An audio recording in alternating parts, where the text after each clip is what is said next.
The Pigeon Wants a Puppy. Words and Pictures by Mo Willems. The pigeon wants a puppy. Oh, hello. How are you? I'm fine, thanks for asking. By the way, do you know what I want?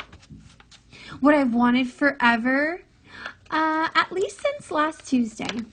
A puppy! Puppy, puppy, puppy. Oh, don't worry. I'll take care of it. I promise I'll water it once a month. What?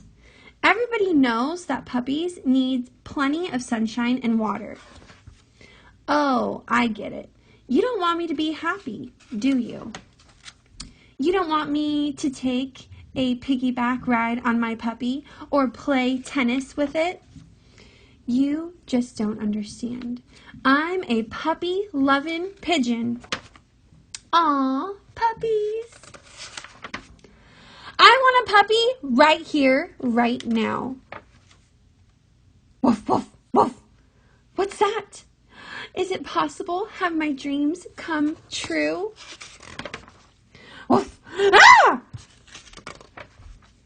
It's huge! The teeth, the hair, that wet nose, the slobber, the claws. I mentioned the teeth, right? Really, I had no idea. I've changed my mind. I want a walrus.